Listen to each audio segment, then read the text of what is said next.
Right, so break as many boxes as you can. You get gold out of them that will automatically pick up. When a new quest comes up, you can press enter to pick it up automatically. So you know we are... There we go. So this is how alchemy works. When you get reagents, you see plants and stuff, you'd get them, but I don't get any reagents because I've got 0 alchemy skill.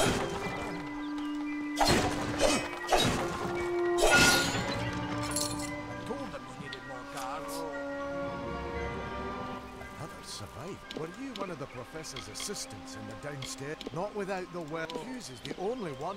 He should be safe. Fine. I saw you fighting it. Did he really have a troll? It was no problem. For you. Skip. Here. They don't do anything. Okay, off we go. Right then. So and then it's at this point it's fairly open.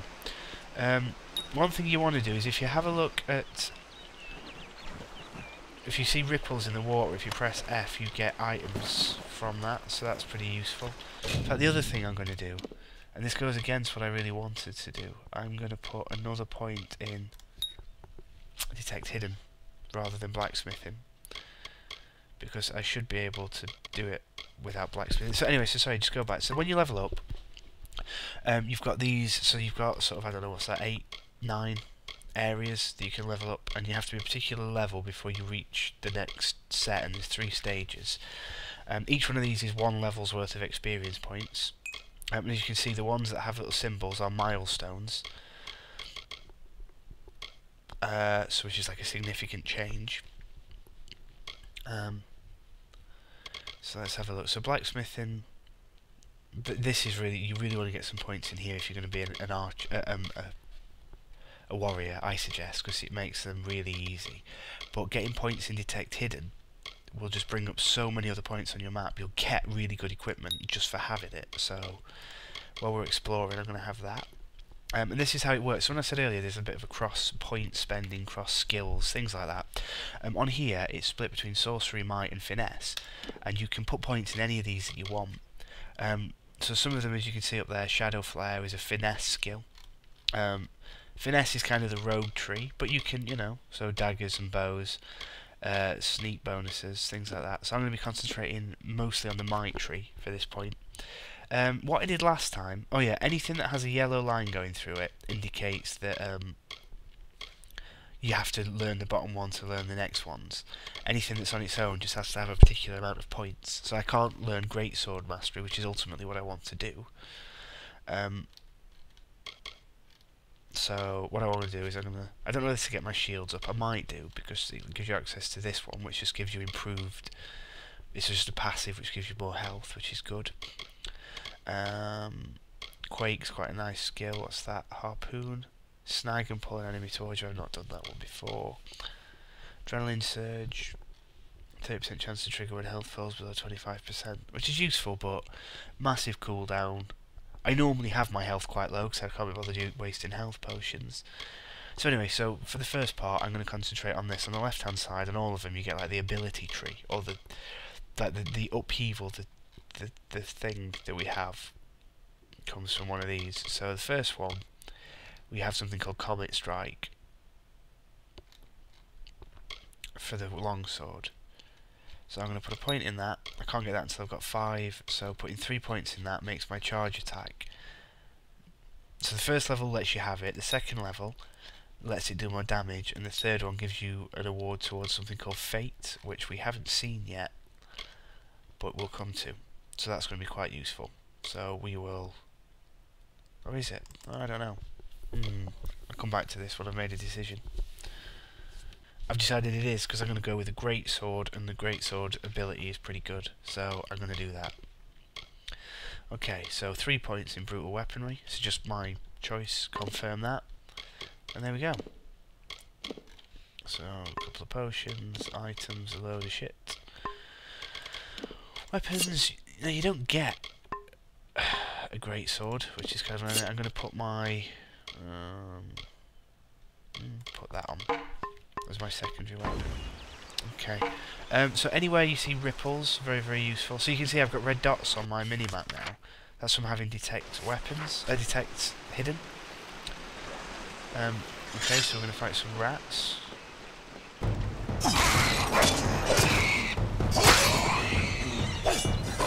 So you see that's the problem where if you can charge, so level 1 just lets you do it. Level 2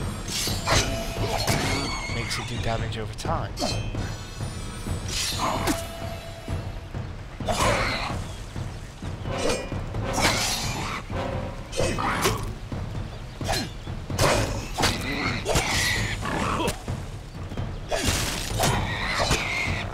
that dead?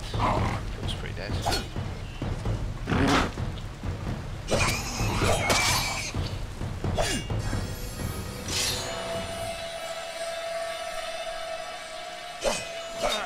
So that's your charge attack. Okay, right, so a bit of a... So we'll just loot this dead body, get some stuff. Loot this thingy, get some gold. Right, so there's there's two things really to talk about here. There's chests, some of them are locked with lockpicks and some of them are locked with wards. To get into lockpicks, so I'm going to quick save this. Literally, oh, so you can force it. I don't know what allows force, but I'll show you the tutorial anyway. So picking locks. So basically, as you can see, so you move your lockpick around, Skyrim-esque, and then you hold D to move that little bar along. You just want to get it all the way to the end. Now, if you can see, my pick's shaking, which means it's going to break, so that's not where it needs to be. So you can just move it, and if you just tap D, get to the end. It's quite straightforward. Okay, so I've got some new stuff. So I'm going to put my hood on, even though it's not necessarily meant for me, and I've got a new shield, which, even though it blocks less, it does better, because it has better general armor. So let's do this one again. Something just to mention, as soon as your lockpick starts shaking, it's likely to break. It doesn't matter whether it's a very easy chest, an easy chest, or a hard chest, just very difficult. Okay? Very likely to snap. Sorry, I wasn't really paying attention, I was reading out the pop-up. And this other thing is some things are warded. Now what you have to do with warding is that when you start the thing to deactivate it, basically a little you get symbols in a circle, and so like they look like that, like a lock, and a little marker will move around and you have to click on each one as it goes over one of those symbols. Now depending on what the symbol looks like, it depends on how often it will come back, how quickly it will regenerate, but it is timed, which is why I want to give you the overview before it starts. So that thing goes around and you have to click on it as it goes through each of them. I'm not very good at it though, so bear with me. There you go, so I missed one bit, so that's it. If you get that wrong, it explodes, or it's effectively like a trapped chest and it hurts you, so be careful. Swimming, you can swim, so hold sprint while you're swimming to get you there quicker, and again just look out for these ripples, and you can dive and you can get some pretty decent stuff from that. Okay, so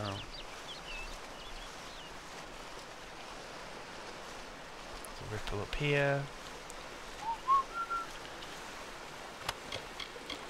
Shards you can use, there's something called Sagecraft, which you can use to create gens, which basically socket your equipment, like Diablo, or any other game that has that.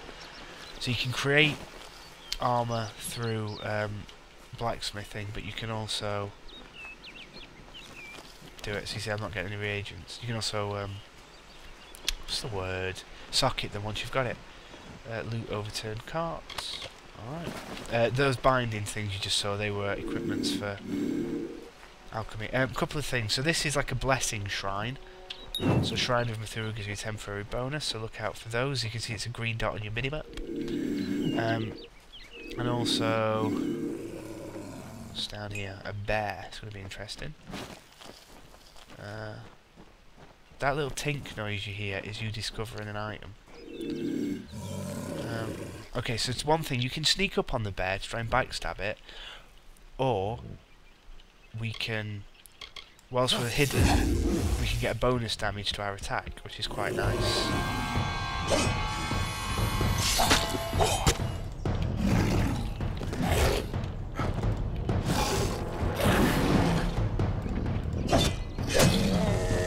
Generally bears have two attacks. They have one big lunge and then they have 2 or 3 sequences. So this is a guy who was pushing you on a trolley at the start, but I skipped it. When I saw you, And it turns out that this guy was dealing information. So pay me and you live. Persuasion fail. Do I get to kill him? Oh, I do. Oh, he's an hard little bitch.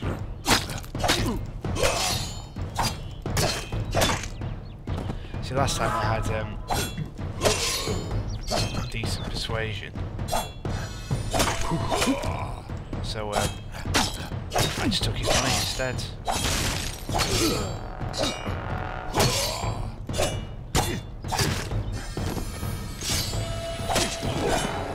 Dwarf. Seems to get more XP for killing him, but unless his body starts glowing, nothing. So it's kind of a trade-off for XP or money. Obviously prefer XP from, well, personal tastes. Because hopefully I detect hidden is getting us a bonus to that. Okay, so we're going to come over here, loot some stuff, pack of wolves down there that we're going to go and kill, so I want to make sure we're not missing anything. So you see that chest on your map, that's shown up because I've got detect hidden. And that kind of thing is very, very useful. So we'll go and get that before we go down there. So basically, the quest is this way. And you're better off talking to Agarth and doing that before you explore this dungeon, because you unlock a part of the game that makes the large battle scenarios a bit quicker. So previously when I came down here, they were just rocks and I didn't get anything, but this time, because I've got detect hidden, I've got greaves, which is good. So we're going to talk to Agarth and get through the story this way. Come from the tower. Name's Agarth. Did he? What a shame. So he's something called a Fate Weaver, which is basically a guy who sees fate. I wish I could, but times are tough. You the cop. Right, okay.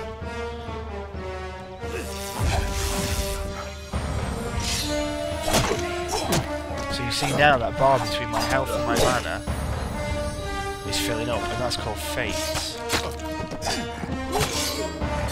And what that does is, when that fills up, you go into like big fucking badass mode, which you're about to see. And the way you do it is you have to hold X to go into it, and you go all fucking badass, and you get a massive bonus to everything.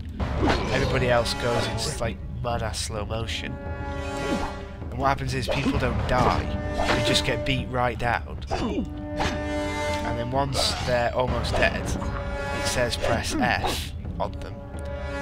So basically, it leaves them in that mode, like if you see there, so they're all fucked up, but they can't do anything.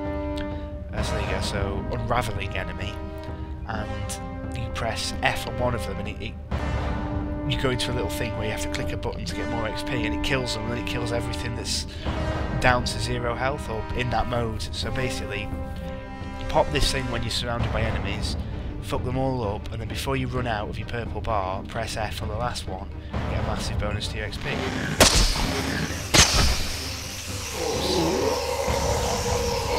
Now when you're paying attention, you press the wrong button, so I cost myself 25 XP, and then they all die and you get a bonus. Which is good. Essence of Fate. What's this guy want? What? How? You just changed how the world was supposed to. Hughes may have... I promise not to tell you if I see your death. That would be my guess. You're nervous. I'll be... Or... And then so... Fate's weed. So you have a destiny now, which is kind of another bonus you get to your character. So I guess some of the challenges might be do it without any. So you can choose anyone you want. For me, because I'm a warrior, 15% melee attack, 20% block efficiency. That's what I'll do. This is true. So they're called destinies, and you can do them at any point during the game. You can steal from people. You can't really steal from quest people, you have to talk to, which is a bit annoying. Okay, so the reason why I said we'll do this next dungeon now instead of later is because now we have that fate thing. So when we get surrounded in this other dungeon, and we will, because the monsters in there are quite strong, and I might die, it goes pretty well.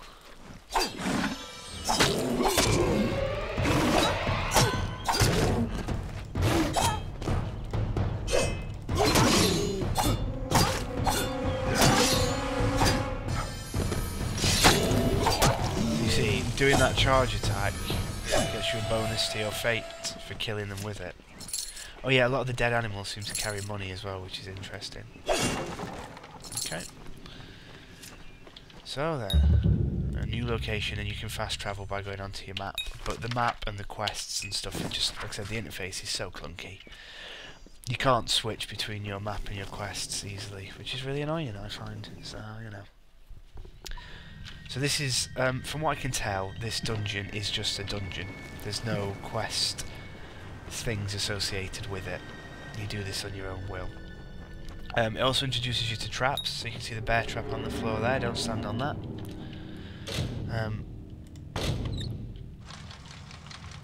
Oops. You see how quickly that snapped, even though it's an easy chest. I've got no lockpicking skill, so it went really deep, where lockpick snapped really easily. Typical. Rogue weapon, mage weapon, nothing for the warrior. Oh yeah.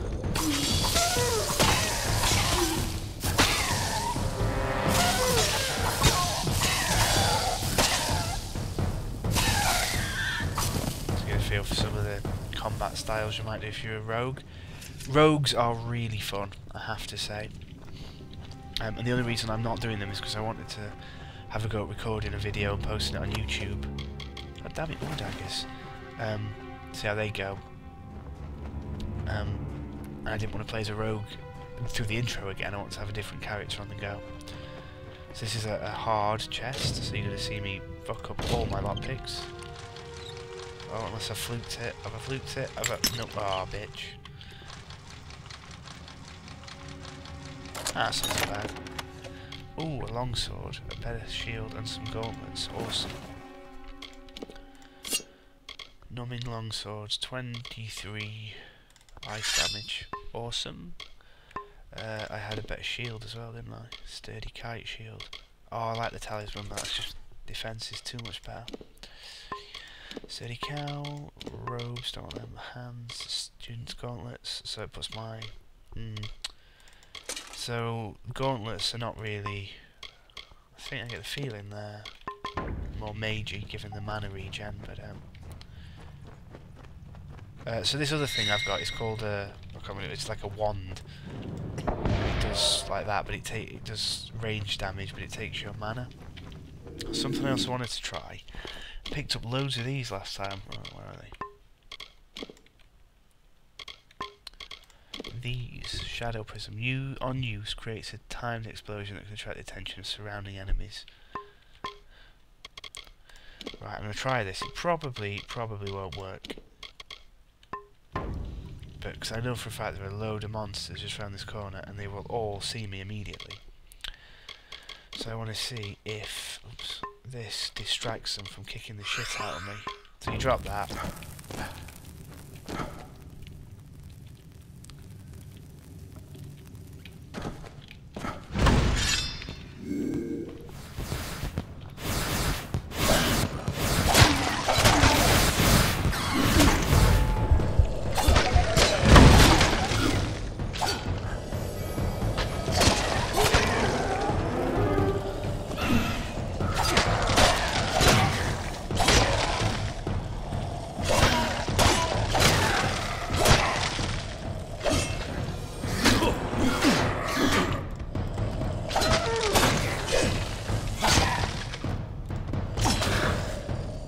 So there we saw the danger of charge attacks, of ill-timed charge attacks I should say. Just around here, some mushrooms.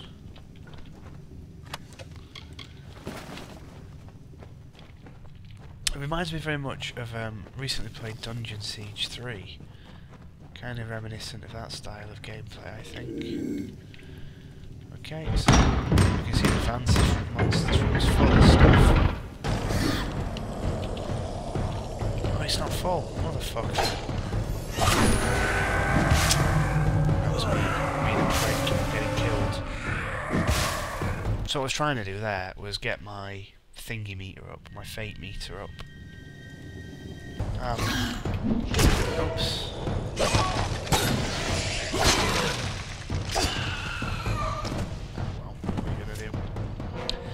So that was, as you saw, if you start pressing it and then stop, your fate meter thing,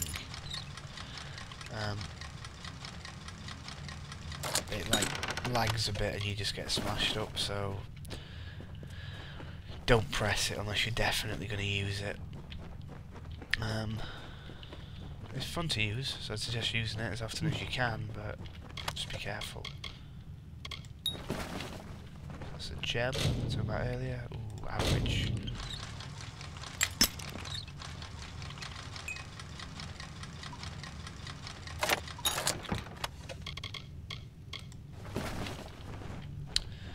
Okay, so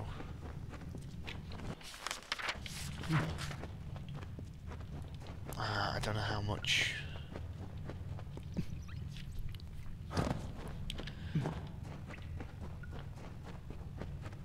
fun that was for people to watch. I'm probably going to call it a wrap there because I've probably done quite a lot. It was quite a long video and I didn't really want it to be. So yeah, so this was the tutorial mission for Kingdoms of Amalur. Amalur, how do you say it? I don't know. That game about swords and that. And the first mission, well, not even a mission, really. In the first area, we've done the Stone Candle Mines and met Arden. So we found out about Fate Weavers and Shrines and the different classes.